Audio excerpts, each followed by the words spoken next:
Kerusuhan 1998 mengingatkan kita pada tragedi kelam di masa lalu. Pemerkosaan, penjarahan, dan kebencian mendalam pada etnis Tionghoa akan terus meninggalkan luka dalam sejarah Indonesia. Prasangka yang buruk seakan menaruh etnis Tionghoa hanya sebagai pendatang. Lahir dan besar di Indonesia, tetapi bukan rakyat Indonesia sejati, meskipun sejarah berkata lain. Etnis Tionghoa telah menjadi bagian dari sejarah Nusantara. Mereka datang sebagai pedagang, pengungsi, bahkan penyebar agama. Namun, mereka kerap kali menjadi kambing hitam akan kondisi ekonomi di Indonesia. Tak jarang, mereka dituduh sebagai pengusaha licik dengan kekayaan yang banyak sekali. Kenapa mereka selalu disalahkan akan keberhasilan bisnis mereka?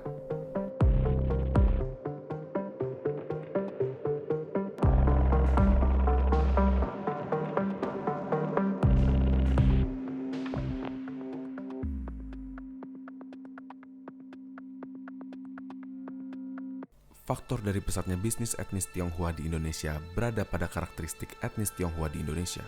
Semenjak kedatangannya di masa kuno, etnis Tionghoa dikenal memiliki karakter pekerja keras dan mandiri. Mereka juga memiliki kebiasaan berdagang yang dibawa dari kampung halamannya dan memiliki etos kerja Konfusianisme yang menjunjung tinggi menabung, mempersiapkan pendidikan yang baik bagi keturunan berikutnya, dan kesetiaan pada keluarga. Sementara orang pribumi bertahan hidup sebagai petani atau nelayan, mereka menghidupi diri sebagai pedagang dan pengusaha. Bakat inilah yang menjadikan mereka sebagai penengah antara produsen Nusantara dan importir dari Barat. Untuk memanfaatkan posisi mereka sebagai penengah ini, pemerintah kolonial membuat sebuah hukum yang menaruh posisi mereka di atas dari posisi etnis Nusantara. Bahkan, mereka sering dijadikan sebagai supervisor di perusahaan-perusahaan yang dimiliki oleh Belanda.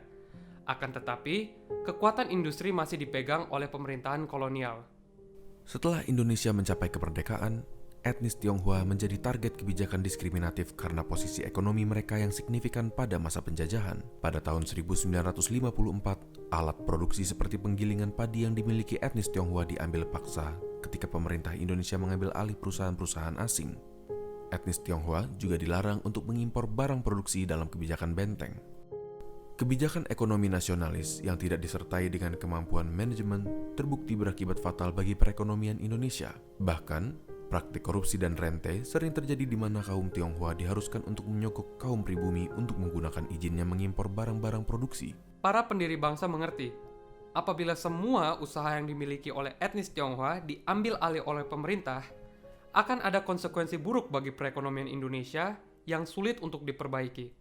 Pada tahun 1965, peristiwa G30 SPKI semakin menyudutkan posisi kaum Tionghoa yang dituduh sebagai komunis. Sebagai hasilnya, ribuan orang etnis Tionghoa dibunuh dari kampanye anti-PKI.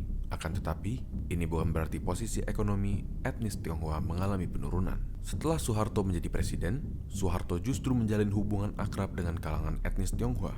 Dia menggunakan kemampuan bisnis yang dimiliki etnis Tionghoa untuk membangun perekonomian Indonesia.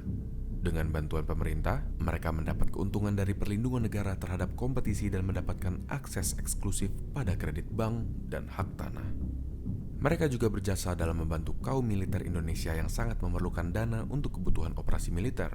Pengusaha Tionghoa seperti Lim Siu Leong dan Bob Hasan adalah contoh konglomerat Tionghoa yang memiliki kedekatan dengan militer dalam hal hubungan bisnis. Dari sini, lahirlah kelas konglomerat etnis Tionghoa yang menjadi kaya raya berkat hubungannya dengan pemerintah. Sekelompok kecil inilah yang akhirnya dianggap sebagai representasi seluruh etnis Tionghoa, yaitu kelompok yang memiliki kekuasaan dan punya kekayaan dengan cara yang culas. Kejatuhan Presiden Soeharto pada 1998 membuat pembedaan ini menjadi semakin rumit. Perasaan benci dan iri hati mengakibatkan pecahnya kerusuhan-kerusuhan yang menargetkan etnis Tionghoa. Pada akhirnya, paranoia akan etnis Tionghoa selalu berakar pada praktik politik pecah belah dan kebijakan diskriminatif terhadap etnis-etnis tertentu. Kesan bahwa mereka adalah koruptor, pebisnis yang kejam, berasal dari kebijakan yang memisahkan etnis Tionghoa dengan etnis yang lain. Masih maukah kita dipecah belah?